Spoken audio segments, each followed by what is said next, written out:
Jiwaku Bukan Jiwaku, Mencintai Dua Jiwa oleh Fujika, chapter 13. Dukung channel ini dengan cara like, subscribe, komen, dan share. Terima kasih. Keesokan harinya, seperti biasa, Devian terbangun di sofa kamar rawat istrinya. Meskipun tidak nyaman beristirahat di sana, namun Devian tidak pernah mengeluh akan hal itu. Baginya, asal dapat bersama dengan sang istri, itu sudah lebih dari cukup. Pintu terketuk dari luar. Dua orang perawat masuk setelah mendapat izin dari Devian. Maaf Tuan, kami hendak memeriksa keadaan Nyonya dan bayi Tuan, juga mengganti botol cairan infus Nyonya. Periksalah. Kedua perawat itu pun melakukan apa yang menjadi tujuan mereka. Tak lupa mereka melaporkan hasil pemeriksaan mereka kepada Devian. Devian mengangguk mendengar penjelasan dari mereka. Setelahnya mereka pun pamit dan keluar dari ruangan tersebut. Devian berdiri dari duduknya. Ia melangkah menghampiri box bayinya dan menatap lekat baby Kim yang masih tertidur pulas. Maafkan Mami sayang, maafkan Daddy juga, ucap Devian mengusap lembut pipi bayinya. Mungkin Mami belum bisa merangkulmu, tapi tangan Daddy selalu bisa merangkul kalian. Devian mencium kedua pipi bayinya sebelum beralih ke tempat tidur Diandra. Devian menggenggam tangan Diandra lembut. Sesekali Devian mencium tangan itu. Sayang, bangunlah. Tidakkah kamu merindukanku? Tidakkah kamu ingin tahu betapa cantiknya putri kita? Putri kita pasti merindukan kamu juga. Devian menghela nafas panjang. Oh Tuhan, harus berapa kali aku mengatakan ini? Keluhnya sedikit frustrasi. Devian mendekatkan wajahnya ke samping kepala Diandra sambil tetap memegang tangan sang istri. Kamu tahu, aku selalu menanti hari itu datang. Hari di mana kamu membuka mata dan menatapku penuh kasih. Meskipun orang-orang pesimis karena melihat keadaanmu, tapi aku selalu yakin pada perasaanku. Kamu tahu kenapa? Karena aku mencintaimu lebih dari yang kamu tahu. Devian mengecup kening Diandra, kemudian menatap wajah sang istri lekat-lekat. Sangat dalam rasa rindu yang terpendam di hati Devian.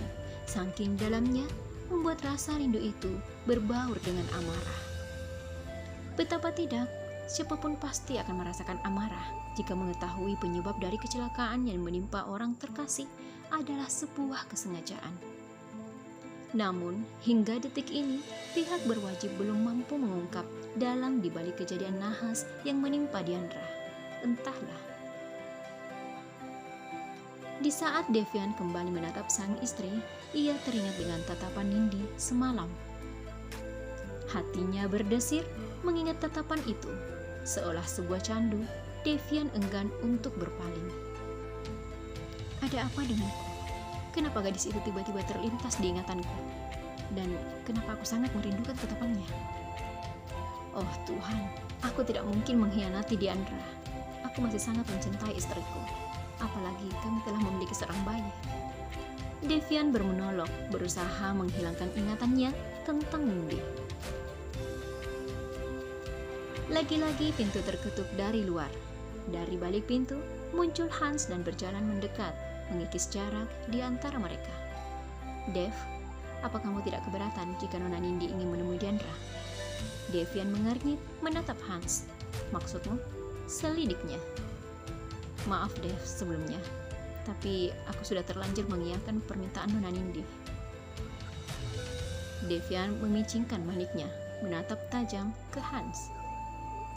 Ayolah Dev, Nona Nindi baru saja siuman, dan aku tidak tega menolak keinginannya. Lagi pula, Nona Nindi hanya ingin melihat Diandra. Apa salahnya? Bujuk Hans. Devian menatap bergantian Hans dan istrinya yang terbaring koma. Tak lama, ia pun mengangguk, tanda setuju. Terima kasih Dev, aku ke ruangan Nona Nindi dulu untuk mengabarinya. Hans melenggang meninggalkan Devian dan hilang di balik pintu. Setelah beberapa saat menatap pintu yang dilewati Hans, Devian kembali menatap Diandra. Aku berharap kamu juga bisa segera siuman sama seperti Nona Nindi, batin Devian lalu mengecup kening Diandra. Di sebuah mansion. Tidak bisa. Suka tidak suka, Nindi harus tetap kembali ke rumah ini.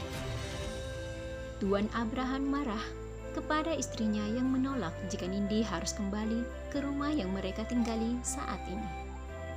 Padahal secara hukum yang berlaku, rumah tersebut adalah rumah sah Tuan Alexander, papa dari Nindi. Tapi sayang, aku sudah merasa nyaman anak sialan itu tidak di rumah ini. Bagaimana kalau kita tempatkan dia di panti asuhan saja? Dia pasti setuju. Bukankah selama ini anak itu selalu menuruti apapun perkataanmu? Saran Janeta bergelayut manja ke suaminya. Begitulah Janeta.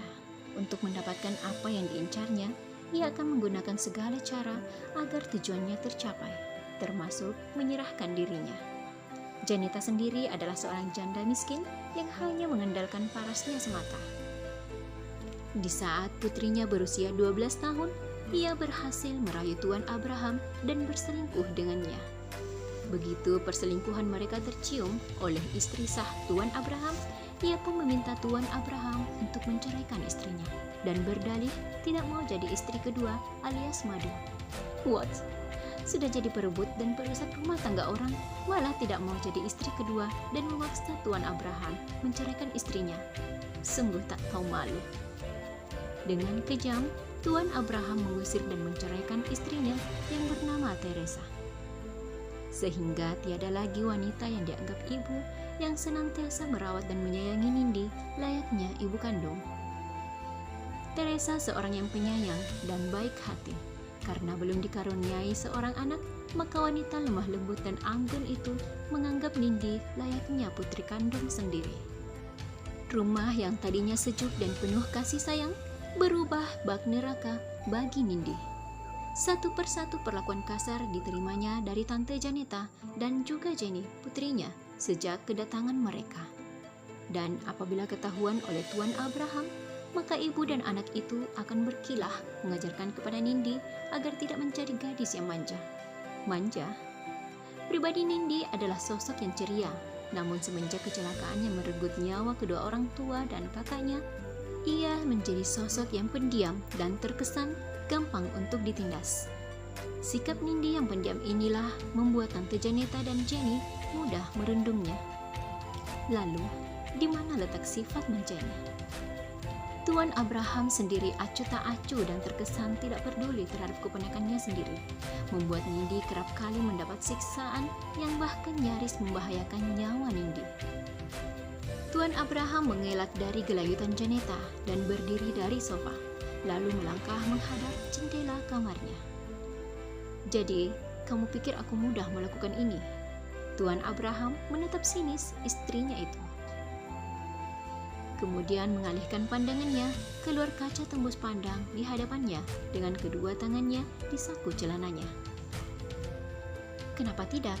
Bukankah perusahaan ada dalam kendalimu? Kamu bisa menyuruh seseorang untuk melakukannya, lalu memberinya imbalan. Usul Janeta. Tuan Abraham melangkah menghapus jarak dengan istrinya. Kamu tidak tahu apa-apa, maka diamlah. Lalu Tuan Abraham meninggalkan istrinya, terdiam tanpa bisa membantah sedikit pun.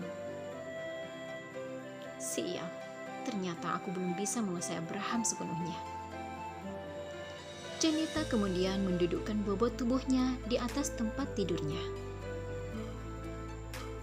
Bagaimana bisa seperti ini? Bukankah Abraham juga membenci anak pembawa sial itu? Tapi kenapa ia terkesan membela keponakannya itu? Sepertinya ada yang tidak beres. Seketika terlintas di ingatan Janeta saat Tuan Abraham menerima panggilan dari seseorang melalui ponsel sewaktu melewati ruang kerja suaminya itu. Apa jangan-jangan ini ada kaitannya dengan orang yang menelpon semalam? Tapi siapa yang menelponnya? Kenapa Abraham tidak mau memberitahuku? Rasa kesal memenuhi rongga dada Janeta. Ia sangat keberatan akan kehadiran Nindi lagi di mansion itu. Terus dukung channel ini dengan cara like, subscribe, komen, dan share. Terima kasih.